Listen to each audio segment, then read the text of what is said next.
दोस्तों, ईवीएम की पोल खुलता देख क्या अब चुनाव आयोग घबरा चुका है?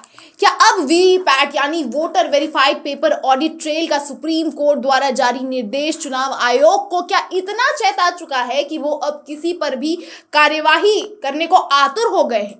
लेकिन अब भी मोदी जी या बीजेपी के किसी भी नेता पर सबूत होने के बावजूद कार्यवाही करने को तैयार नहीं है। जी दोस्तों, एक मामला आया है जो कि काफी चौंकाने वाला है।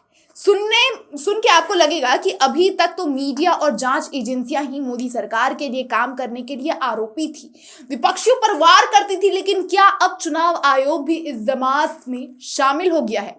पूरा मामला क्या है, जानने के लिए आपको वीडियो के अंत तक बने रहना पड़ेगा। चैनल को सब्सक्राइब करना पड़ेगा, शेयर करना पड़ेगा और सबसे जरूरी चैनल को अपना प्यार देना पड़ेगा। तो नमस्कार, स्वागत है आपका देश नीति में। देश नीति, केवल सच्ची और पक्की खबरें।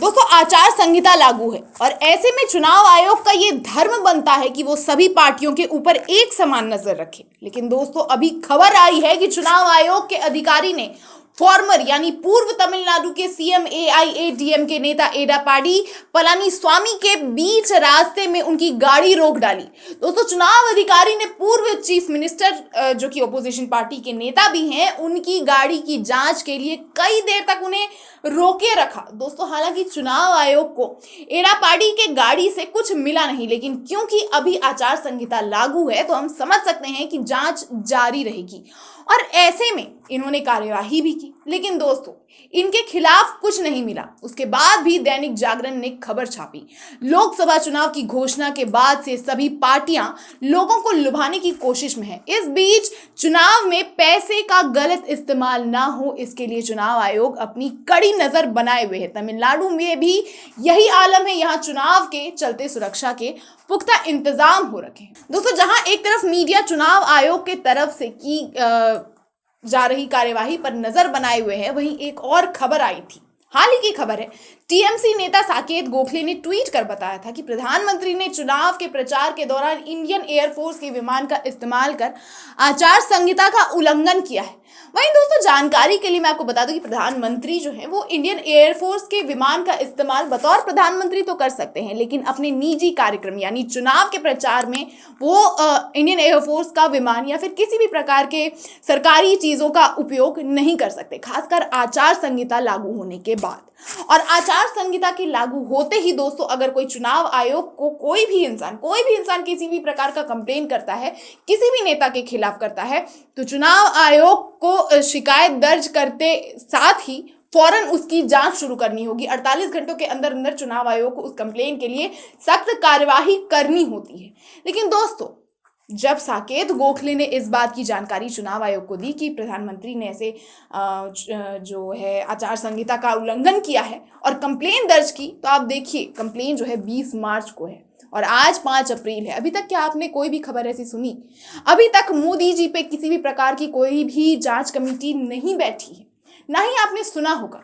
चुनाव आयोग ने इंडियन एयरफोर्स को शायद एक वार्निंग देके छोड़ दिया और वहीं ओपोजिशन पार्टी के ऊपर कार्यवाही चालू हो जाती है। बता दूं कि एआईएडीएमके की एनडीए गठबंधन के साथ खबरें उड़ रही थी, जैसे हाल ही में एआईएडीएमके नेता एडापाडी पलानीस्वामी ने खबर बताते हुए कहा कि उनका और बीजेपी का नाता टूट चुका है, यानी वो अब एनडीए गठबंधन का हिस्सा नहीं है। और फिर चुनाव आयोग का उन पर ऐसी कार्यवाही करना, वो भी बिना सबूत के।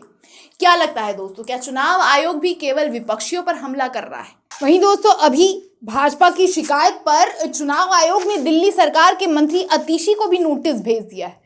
उन्हें सोमवार तक जवाब देना होगा। अतीशी ने आरोप लगाया था कि उनके एक नजदीकी के माध्यम से भाजपा में शामिल होने पर गिरफ्तारी करने की चेतावनी दी गई थी। इसे लेकर भाजपा नेता ओम पाठक ने इसकी शिकायत चुनाव आयोग से की थी और देखिए, चुनाव आयोग ने तुरंत बीजेपी के नेता की सुन ली और अतीशी को नोटिस जारी कर दिया।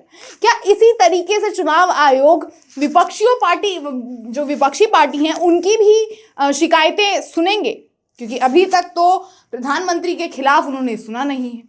क्या चुनाव आयोग वीवीपैट के निर्देश के बाद ऐवे ही किसी पर भी कार्यवाही करना शुरू कर रहा है ताकि वो उनकी निष्पक्षता दर्शाए?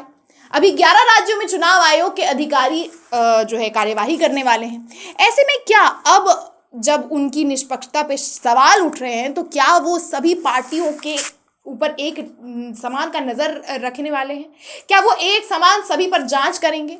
क्या कांग्रेस, बीजेपी और बाकी तमाम पार्टियों की कार्यवाही एक समान सख्ती से की जाएगी? क्या लगता है दोस्तों? अपनी राय हमें इस मुद्दे पे कमेंट बॉक्स में जरूर बताएं और देश नीति को सब्सक्राइब करें।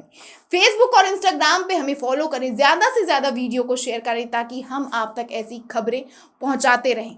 हमें यूट्यूब पे थैंक्स ऑप्शन के माध्यम से सपोर्ट करें, चैनल से जुड़े और ऐसी तमाम खबरों को देखने के लिए देश नीति को देखते रहें। मिलते हैं अगले वीडियो में, तब तक के लिए हंसते रहिए, मुस्कुराते रहिए। जय हिंद, जय भारत।